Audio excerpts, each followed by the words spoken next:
देवरानी का मायका। ये है ज्योति, जो अपने मायके जाने की तैयारी पिछले एक हफ्ते से कर रही है। अरे ज्योति, इतना सामान क्यों बांध रही हो? हमेशा के लिए वही रहना है क्या?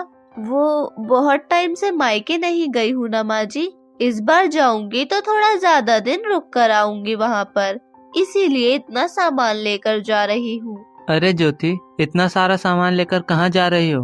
मायके तो तुम बस 2 हफ्तों के लिए जा रही थी ना? हाँ, तो ये 1-2 हफ्तों का ही सामान है।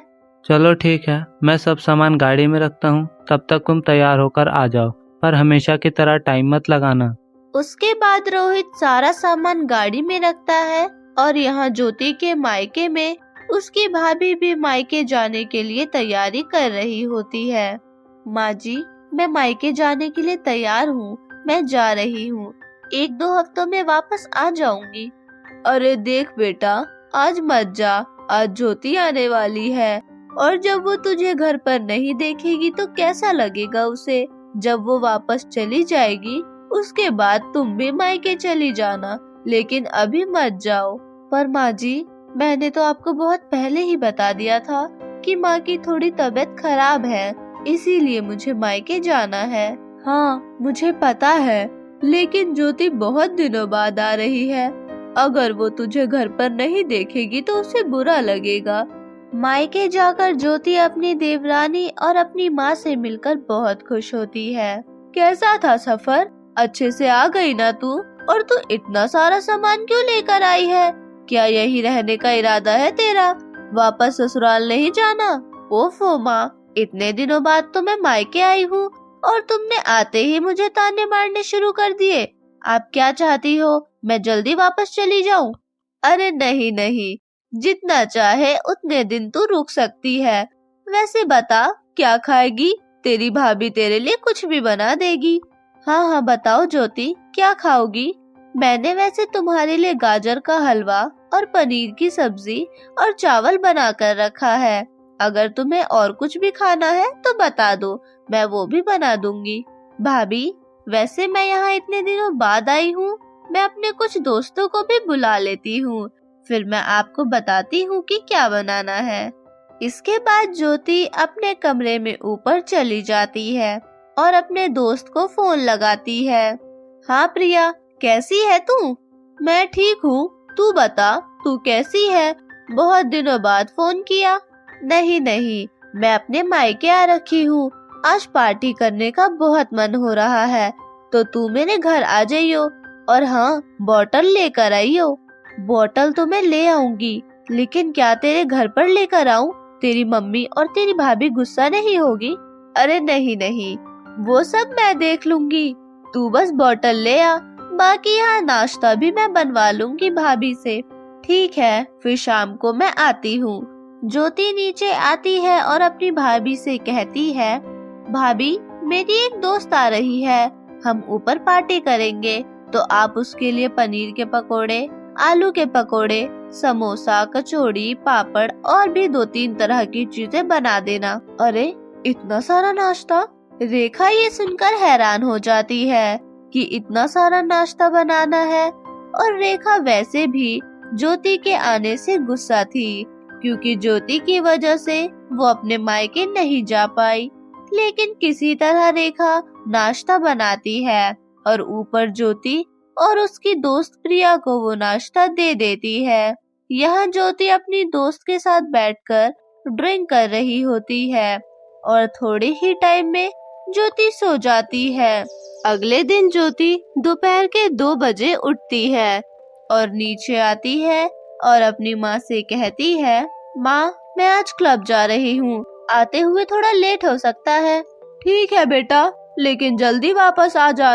फिर ज्योति वहाँ से चली जाती है।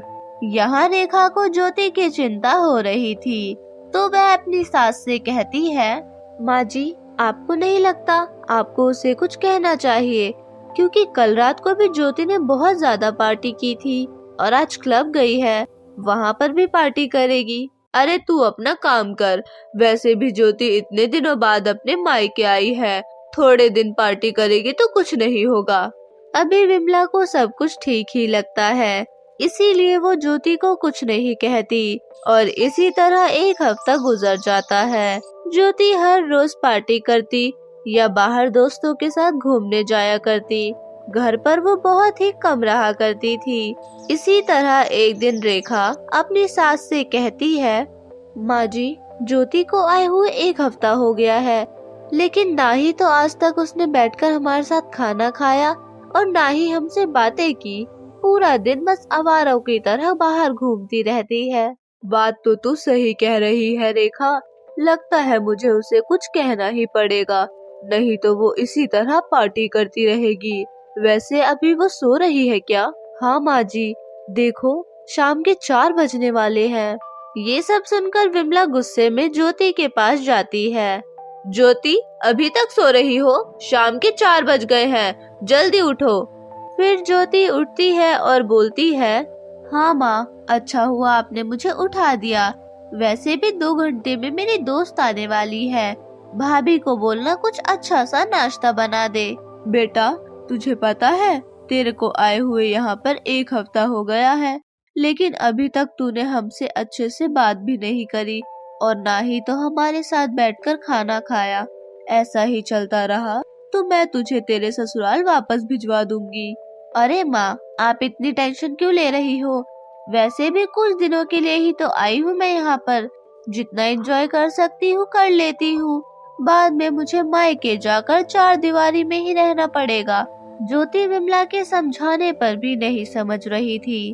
वो 1 हफ्ते से बस लगातार पार्टी ही कर रही थी। क्या हुआ माँ जी? ज्योति ने क्या कहा? अब क्या बताऊं रेखा, मैंने उसको समझाने की बहुत कोशिश करी, पर वो है कि समझ ही नहीं रही। बोल रही है आज भी मेरे दोस्त आ रहे हैं, तो भाभी को बोलना नाश्ता बना दे। अब तू ही बता मैं क्या करूं? रेखा ये सुनकर बहुत ज्यादा गुस्सा हो जाती है। एक तो ज्योति की वजह से वो मायके भी नहीं जा पाई और अब उसे हर रोज इतना सारा नाश्ता बनाना पड़ता है। तभी रेखा के दिमाग में एक आइडिया आता है। रेखा अपने कमरे में जाती है और ज्योति के सास को फोन करके सारी बातें बता देती है। ये सब सुनकर ज्योति की सास को बहुत गुस्सा आता है और कमला ज्योति के मायके के लिए निकल जाती है और यहाँ ज्योति की दोस्त प्रिया आ जाती है। और तब ज्योति आती है और कहती है, भाभी मेरी दोस्त आ गई है, जल्दी से नाश्ता भी ले आओ, वो पर इंतजार कर रही है। ज्योति, मैंने नाश्ता तो नहीं बनाया है, तुम कुछ बाहर से मंगा लो। आज मैं बहुत थक गई थी, आज बहुत सारा काम करना था मुझे। क्या भाभी, आपने नाश्ता नहीं बनाया? अब मैं अपनी दोस्त से क्या कहूँगी? ज्योति गुस्से से वहाँ से चली जाती है और नमकीन के साथ ही वो पार्टी करने लगती है। तभी वहाँ पर ज्योति की सास आती है तो रेखा कमला को ऊपर ले जाती है।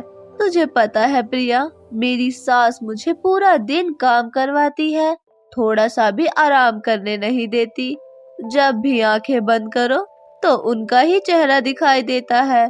देख, मुझे अभी भी उन्हीं का चेहरा दिखाई दे रहा है। लग रहा है हमने ज्यादा पार्टी कर ली। फिर कमला गुस्से से बोलती है, मैं दिखाई नहीं दे रही, मैं सच में यहीं पर हूँ। तुम इसीलिए अपने मायके आई थी, अब तुम घर चलो, तुमने बहुत मस्ती कर ली। कमला और ज्योति नीचे आते हैं। अच्छा हुआ बहन जी आप आ गई, अब आप इसे यहाँ से ले जाइए, हम इसे अब और नहीं संभाल सकते। वो तो रेखा ने मुझे फोन करके ये सब बताया और मुझे यहाँ बुला लिया, नहीं तो मुझे तो पता ही नहीं चलता। लेकिन अब मैं ज्योति को गाँव ले जाऊंगी और वहाँ पर जब इसे 15-20 लोगों का खाना बनाना पड़ेगा और पूरा दिन इधर उधर करना पड़ेगा, तब इसकी अकल ठिकाने आएगी। इसके बाद ज्योति और कमला दोनों अपने घर चले जाते हैं और यहाँ रेखा भी विमला से पूछकर अपने मायके चली जाती है।